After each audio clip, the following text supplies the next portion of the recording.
Welcome back to the virtual cafe where I'm joined once more by Mischka. Welcome back, Mish. Hello. Oh, for those who haven't watched part one, go back and watch it because it's going to be very helpful for today's.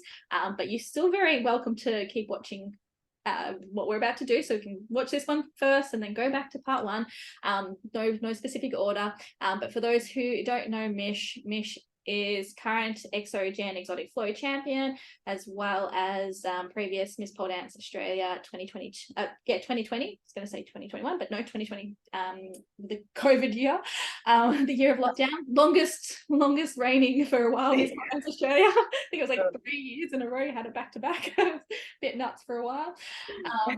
Mish is also wonderful friend of mine, as well as a member of the Pole Physio team, who brings all the incredible exercise and pole-based content that you guys see on our socials. Patient of mine, all the things. So much that the history between you and me is now for many years. So we're very lucky to have you on board, and I'm very happy to have you here today with me and as a friend. So thank you once again. I'm going to stop being corny and just get straight to it because you're like, oh, shush, Simone. No, I'm joking. So today's chat, we're going to be talking about creating a routine. So in part one, we talked about preparing for a comp, more from like the physical aspect side of it. Today, when we're talking about creating a routine, we're talking more about like the art form side of it. Like, how do you go? I'm going to pick your brain as to how you go about different things. And keeping in mind, this is you, for anyone watching, this is what Mish does. This might not be exactly how you want to go about it. It might be slightly different to how you do it. That's fine. But we're just getting some ideas today from how Mish likes to do things in terms of comp prepping, or routine prepping.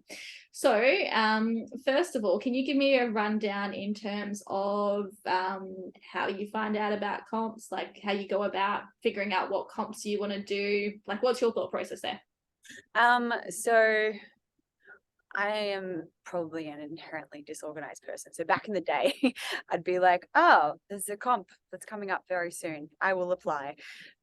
Not the ideal way to go about things if you're, doing that with only 8 weeks out or whatever. So I used to just apply because people told me, or because I last minute saw it online or something. I'm not good at keeping up to date with following the latest things. So for me, the only reason I'm organized for comps now is because I know when things are and I know which ones I want to do. I generally want to do Miss Pole. I love doing Exogen. There's the ones that I want to do, I know when they are. If a new comp comes out and I really, like the look of it, I probably am seeing it last minute, and I know that I shouldn't try to book myself in to do that comp. So yeah, for me, that's it's just from experience of knowing when the comps actually are, that I'm kind of like, oh, this month is coming up, time to put in an audition video or whatever it is that I need to do. Yeah. And then the comp will be on your radar for next year. So if you don't do it this year, you're like, all right, just remember that one. Very disorganized and just be like, oh, it's happening in 6 weeks. Okay. Like, let's do it. But I don't recommend that.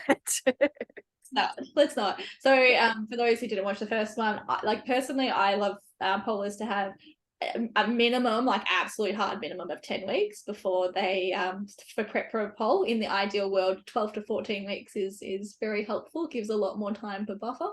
And Mish was saying before that she kind of needs that 14-week mark usually to, and I know you're a perfectionist in the best way possible, so I know that you like to feel, if you're short of a week or two, it's you're not so happy. Sometimes you're like, oh, I could have done that better, I could have done that better. Well, you know what, like, because I'm continuously learning though. I've never had the 14 weeks to prep yet.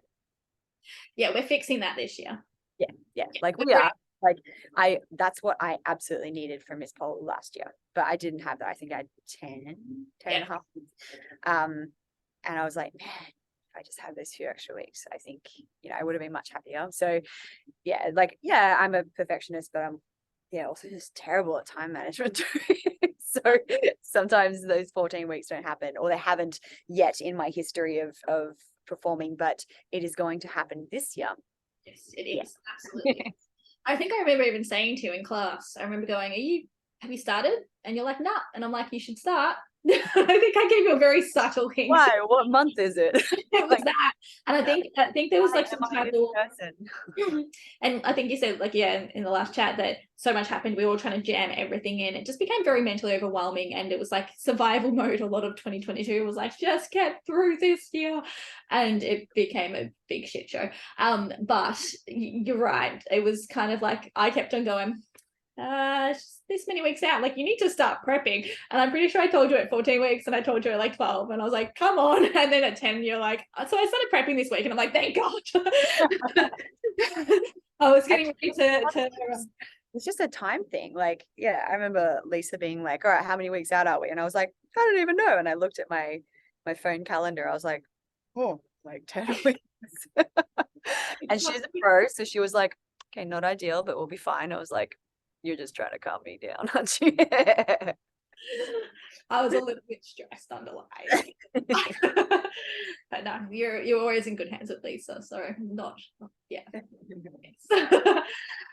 So okay, so in terms of comps, so I know when I'm looking at comps, and it's been a while since I've done one because Pole Physio has taken over my life in the last few years, so that will be a goal at some point, was for me to get back to my little studio comps. I'm not a big comp goer in terms of, I don't like to put myself out there too much, but I do like my studio comps. So I know for me personally, I'd like to know what the comp is, like what the style of it is, and I guess like I start thinking about the piece. What about you? Like, do you look at a comp and go, okay, that's like, I like that because it's got a certain style associated with it? Like, is that how you choose your comps? Like, what are your thoughts on that? Yes. So yeah, you've obviously got to look at what you like to do and how you like to move as a pole dancer and figure out what is going to be the best option for you. I think I cookie cutted myself. Cookie cutted, that's not a good. Sure. Anyway, I was like, yes, back in the day when I was a younger pole dancer, I do BPC and I do Miss Pole and I do all these things, and as much as I will still do those sorts of comps because I enjoy that challenge, my body doesn't want to move that way. My body wants to move like exogen flow. Like, if you look at my Instagram, most of it is me being like, like a body roll this way. And like, it's just, I don't know why, but I really like to be a spagoot. So yeah, I had this like, this epiphany moment, maybe, I don't know, but like, yeah, after exogen I was like, that was not stressful at all. That was really nice on my body and my brain.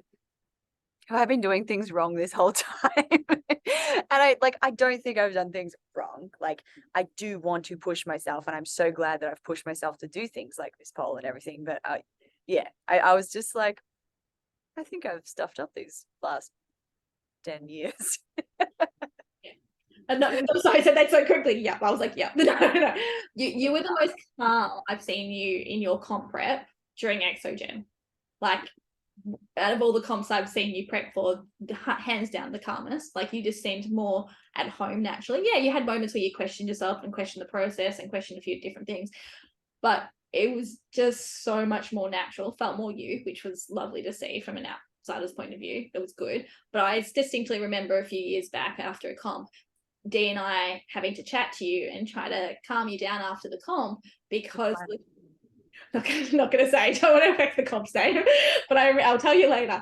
But I remember chatting to you, and Dee and I were kind of like, maybe this style of comp isn't for you, and we were kind of like trying to be like, this is, you're doing a good job and what you're doing was amazing, but we could kind of see that like the stress that you're putting yourself through to move yourself was a little bit different. You're really thinking about it now. I'll tell you later, I promise. I told you before, I'm a Dory, so but like, I know what you mean in terms of like, there are definitely comps that suit your body styles, and like, and yeah, people are the same. and like, I think, yeah, most people know me on a stage for doing like big dynamic things, which I can still do because, mate, I've done that kind of movement as well as other flow movement, like over the last, like 10-11 years of teaching and dancing. Like, I think I picked it up 11 years ago. Like, I have that luxury of sort of being able to go, oh, I'll put myself into this competition because I can move dynamically and powerfully and I can do some big tricks and stuff.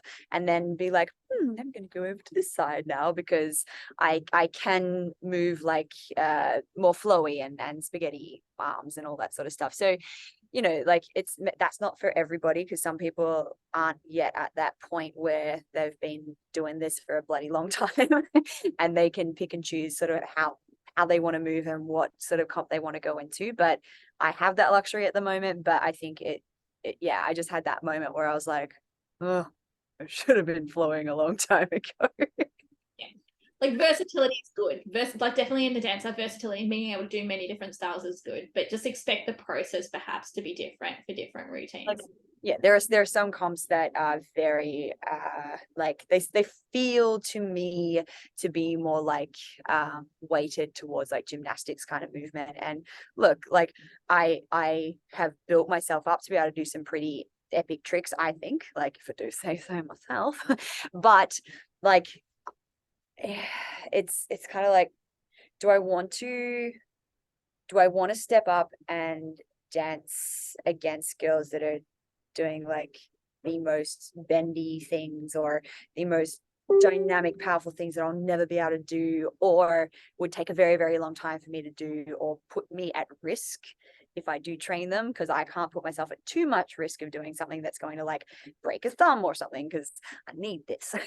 So yeah, like, do I want to do that? And if I decide, yes, I want to do that comp, I probably need to make sure that mentally I'm going, okay, like, because look, realistically, there's some comps where I'm going in and I'm like, I'm going to do well. I'm going to do so well. I'm going to, you know, that's not an assumption. I'm just telling myself it's the mantra. Like, you are going to do well. You're going to, this routine is going to like, it's going to earn something good, and it's going to be epic, and you're going to be so happy when you walk off stage because you've trained it, you've prepped and everything. Or, you know, like if I am putting myself up against girls that are epic gymnasts, I would probably be more like, I'm going to walk off stage and be really happy with what I've done, not like I am hoping that I get a first, second, or place, you know. Yeah, like I just want to walk off and be like, I did this for experience and because I really loved this song and I wanted to dance and explore this song, instead of going, you know, like I want a place. And the I want a place is really important to not fixate on. It's something that I think more about now, actually, after winning this poll, because I never went into comps being like, I'm going to place, because I was like, no, I'm not. Look at all these amazing people. They're incredible. Like, they're so much better than me. And yeah, like, then I won a Miss Poll. So I suppose like it opened up a little bit more of like me being confident in my ability to go like, yes, I can be competitive. I can, if I prep correctly, I can be a place getter if I push myself really hard, and if the stars align, because you know, like sometimes that's what it takes as well. Like, but I have had to say to a few students in the past who are like, oh, like I didn't place, it wasn't even worth it. I'm like, excuse me. Like the preparation for a comp, yeah, sometimes it can be a head screw, but yeah, like it's such a journey of you know, trying to push yourself and find what your where find your inner grit. It shouldn't be about placing, like it should not. I was just saying, some people are just naturally going to feel so much more comfortable with those gymnastic style moves, or like barefoot flow, or you know, some people are going to feel more comfortable dancing in heels, a more sexy style, you know, or low pole tricks versus acro. Like, so there's different obviously comps out there, but if you're an individual that maybe is trying to do a low, like a acro sort of style routine that's no heels, and you're used to doing heels and, you know, not heavy gymnastics tricks, then maybe your comp prep needs to be a lot longer. Maybe, you know, when you start thinking about the mental side of things, the physical side of things, you're going to have to condition your body in such a way that's going to, you know, really take a lot of effort and energy. And so then, you know, your comp prep's going to look completely different versus if you're, you know, kind of sticking to your usual style of movement. So I think that brings up a good point. And like some students or some people doing comps, like there's no thought at all of like, I want to place first, second, third, or get like a sash or whatever. It's just like, I'm just here to have fun, and I'm here to experiment and explore movement, and excellent. Yeah. Like it's sort of, it's everyone's going to have a different thing in their head. Yeah. Of what they want out of that comp, I suppose. So let's go down the lines of doing well at a comp. So for those who are really thinking they're wanting to place, or they're trying to do well, because you're right, we shouldn't go in with the expectation that we're going to place, or that, you know, we shouldn't, but there are certainly things that you can do that can help you place. And one of them is looking at the comp rules and the judging criteria. Any tips on that? Please do look at them. Yeah, this is again like me drawing from like previous experience. Like, I didn't look at that shit when I was a baby pole. I'm like, you know, I didn't look at that. So if you want to do well, you need to know what they're looking for. So, you know, like, go look at it. How much is weighted towards tricks? How much is weighted towards dance? How much is like what is the weighing of you know, the actual judging criteria? What are they looking for? Maybe go through and look at previous routines, like winning routines or well placing routines, and just kind of get a feel for what they might be after. Yeah, but do look at the criteria, everybody. Look at things like, is nudity allowed? Like, look at stuff like that. Look at, you know, footwear. Are you allowed to wear heels? You know, do you have to wear heels? Look at that sort of stuff as well. So yes, rules for comps are important to understand before you go into it, because Yeah. And I've gone into things like kind of being like, yeah, I can do any style. Like, you know, all styles are any style is bloody hard. You know, like, I'm not going to go into Exogen old school and be like, sure, I can do this. Like, no, I cannot. Like, you need to make sure that you're putting yourself into, if you want to achieve and do really, really well, like, you need to make sure that you're putting yourself into the right kind of competition, the right kind of category. Yeah, like, have a really good hard look at how you move as a pole dancer. If you don't know how to look at what you're doing, and like, sometimes it's hard to pick at your own stuff, like, get a friend to be like, you look at my Instagram page, what kind of dancer do you see? Like, you know, like, I don't know, get help from a friend to be like, who am I as a pole dancer? You know, what should I do? Like, ask a lot of people, like, sort of the vibe that they get. And I still do that. I was jamming with some girls today, and I was like, what am I gonna do for this thing? And, you know, it was Larissa. She was like, I see you as, like, you know, that soulful kind of, she used a particular song name and I can't remember what it was, but it was like a really like soulful, powerful, like lovey kind of song. And I was like, okay, cool. So, like, just grab onto everything that people have said, that maybe they how they see you as a pole dancer, and then use that, like, lean into it a little bit, and yeah, build on your skills that way if you wanted to. Like, I definitely was a bit of a slow burn with that. Like, Dean for the longest time been like, I like your flow dancey, you should do more of that. And I'm like, oh, thanks, babe.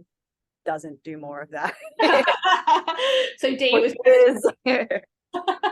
Dee was like, I like it when you do this. You're like, yeah.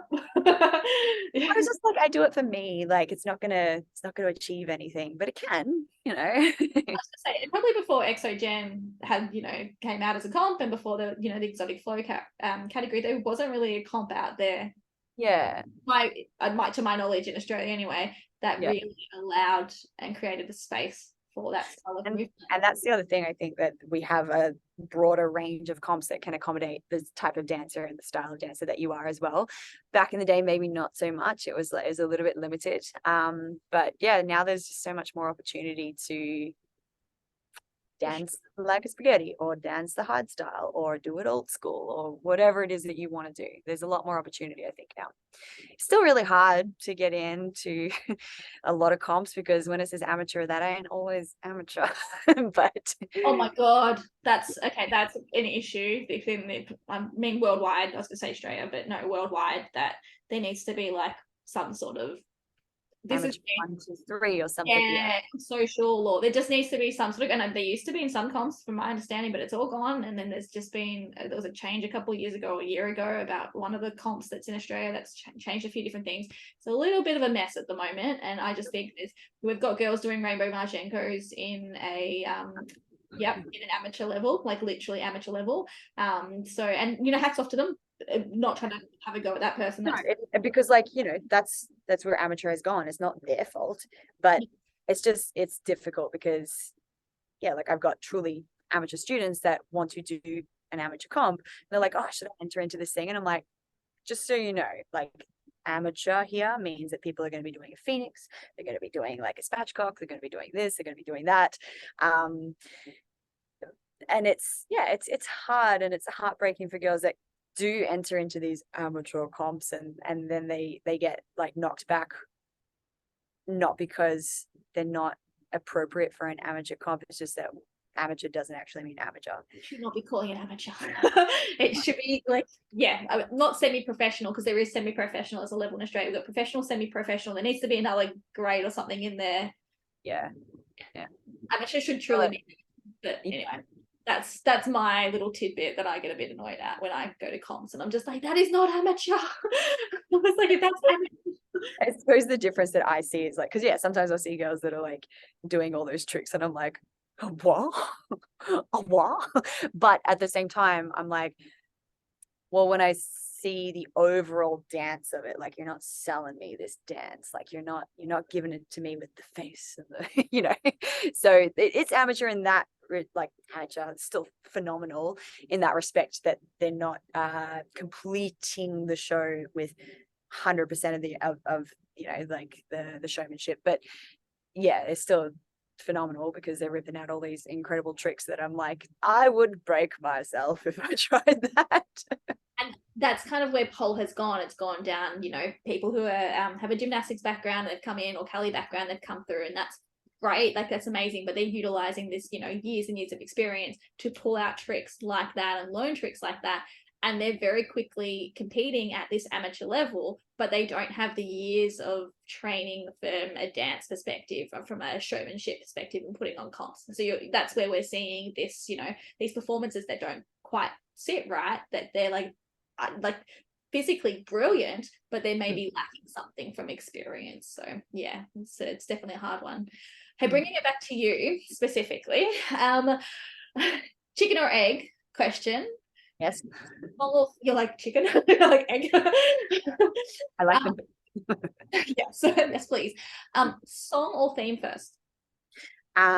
Yeah, cool. I am generally song first, and then I'm like, what do I see when I listen to this? And I'll close my eyes like a doofus and be like, and I will, like be like, oh, I hear this, and oh, this one sounds like a snake or whatever. Like, so for me, it's a song that I connect with, and then I create something from that.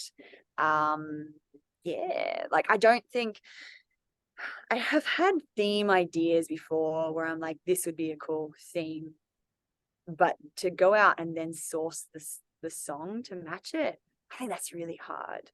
Like, but anyway, that's my journey. And I was going to say, and when you listen to a song, do you hear choreo? Because I do, and I don't know if it's just a me weird thing, but like I was listening to a song the other day and I was like, oh, this is a Kylie up and then like a hair flick at this point, like it has to be right there, and I will keep that in that position, and I will choreo everything else in the whole 4 counts of 8 before that to make sure that I get that Kylie up in there. Like I hear choreo, but to me it's a little bit more global, like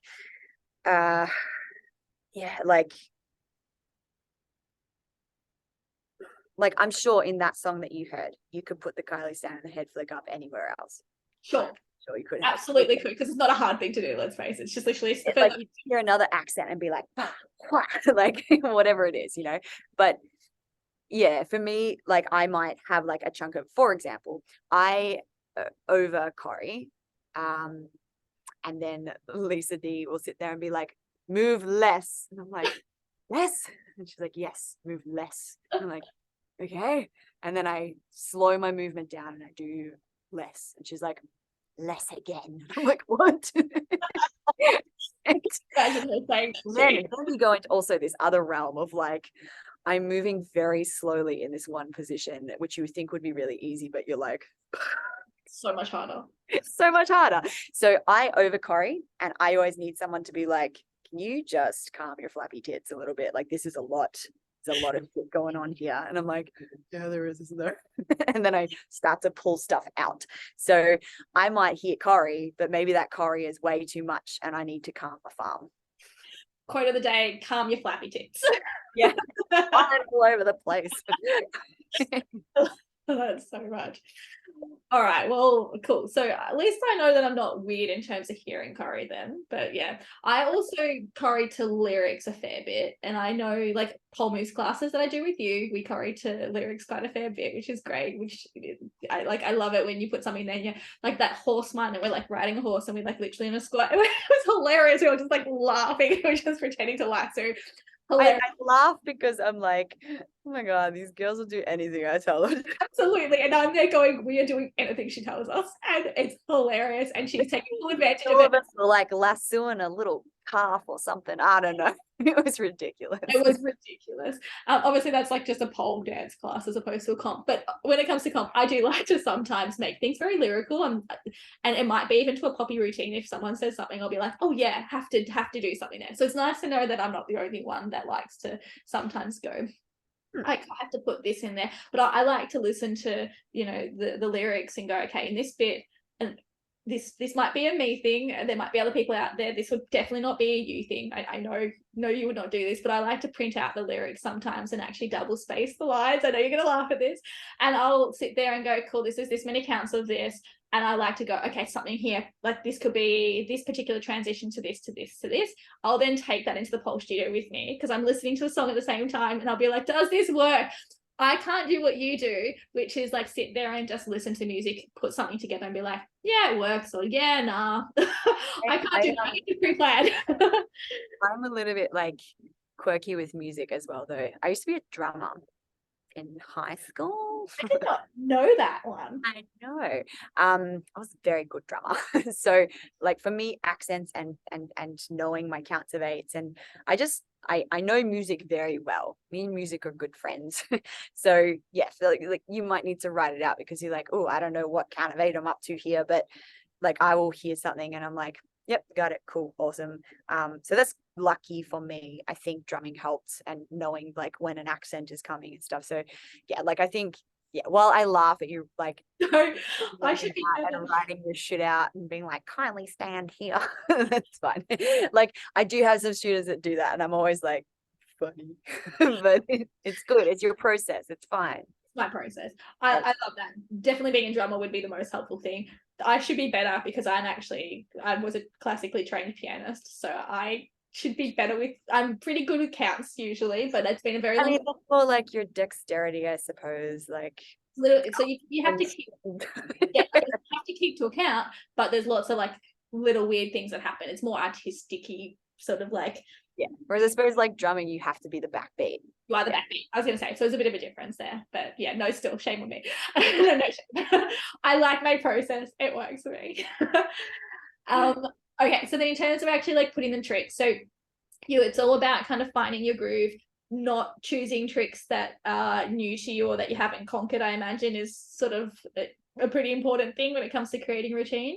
Yeah. So I mean, like if I've got generally the tricks that I can do, I like to push myself and not sit in too much of a comfort zone. So for me, it'll be, okay, I can do all these tricks. Can I do them in this full combo? Not yet, but I have 14 weeks now to get my shit together, or 10 weeks to train this, and to generally I can either just make the combo in its entirety, but then I put it to music and I'm like, oh my God, she's fast. So yeah, generally I can't do the whole combo just yet. There's tricky things in there that I can easily do singularly, but now it's in a combo. Holy shit, I'm gonna shit my pants. It's really scary. But yeah, like it's not stuff that's not achievable for me, or like that I haven't achieved. No, that makes complete sense. Yeah, so you want to be singularly pretty good with the tricks, or you want to be quite comfortable with the tricks, and then if you can put them in a combo already, amazing. But if you can't, then that's reasonable to work towards because you've already mastered the skill set. It's about trying to get everything else, the endurance, the capacity, the strength, and timing about it right. And things will change as you go. Like, you know, like I want to put this thing in here, and then it's just like mentally that thing. Like for me, the last thing that I had to take out, it was like mentally spooking me, and it was making everything else a problem because I wasn't getting this thing. So it was like, change it, make it to something easier. And it's not wrong to train it and try it up to a certain point, but sometimes you've got to be like, you win. Spongy cup to cup. I will get coming for you. I'm coming for you. I could do it. I could do it singularly, but in a combo, I was like, ah. I'm mindful of time because I know that you've got lots of students that you have to teach and train. So I was going to say, before I wrap it up, any last take-home messages or points or anything that I haven't asked you about that you really want to get across in terms of messages to those watching? Probably just like, you know, comps are intimidating and terrifying and scary the first few times you do them. Let that first one just happen and don't listen too much to your feels. Like, don't fixate on like, oh, it was terrible and I was scared and blah. Like, let the first few comps happen and don't, you know, be too rough on yourself. And then every single comp after that, like, you are going to learn something. And sometimes you'll come away from a comp because not every comp is going to be perfect. Sometimes you'll come away crying from a comp, and that's okay. You know, you've just had this day where everything's like lifted up to this point, and then you do your comp and you're like, bye. And even if you had a good comp, you might finish the whole day and be like, because your emotions have just gone like, this is so exciting, and then you just crashed. Yeah, so like, you're allowed to cry after a comp. Don't worry if people are like, oh, she looks like maybe she's upset. Is she a brat? That that's bad energy. Do what you need to do. You know, like every single comp that you do is going to be an experience, and you're going to learn something from it. And sometimes it's going to be a hard learning experience. But, you know, I think we said this in the previous one, or like, you know, pole is a long game, and you do it because you love the challenges of it and the experiences you get out of it. So yeah, just keep on learning from every single comp that you do and make your adjustments from there. Like you're gonna, if you do that and you learn from what you did the last time, you're gonna be happier with what you do the next time. I want to add, I've got a lot of like learning to keep doing, you know, like I don't think it will ever happen.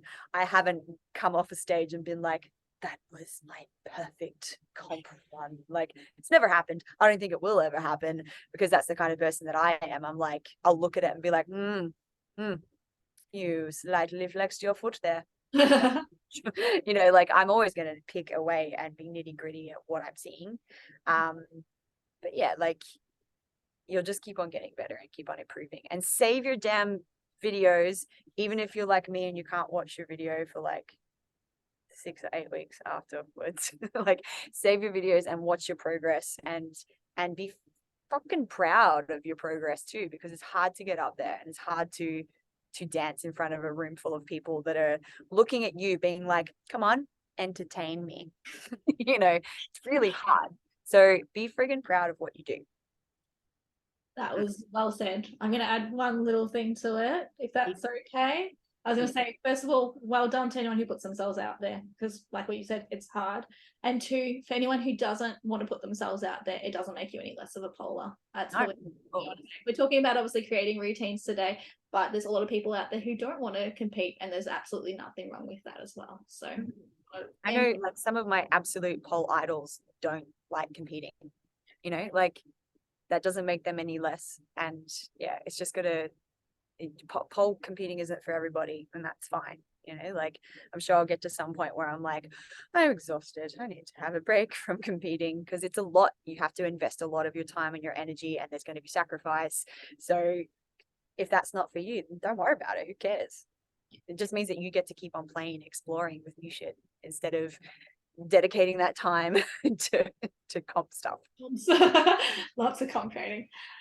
Thank you so much for joining me today for this chat. I've loved it. Always love talking to you because you always make me smile regardless of whatever we're talking about. So thanks for today. I'm sure people will remember the quote about the flappy tits for a while. So definitely. I'm down. They stop flapping up over here. They have relatively large breasts, so you know that's why they flap up here. Not with good bra support. That is true. I was going to say, so in terms of where people can find you, other than providing all the fabulous exercises that I make you do, I bully you into doing those as well on the Pole Physio page. So other than finding all the wonderful content you provide through us, they can also look at online classes with you, can't they?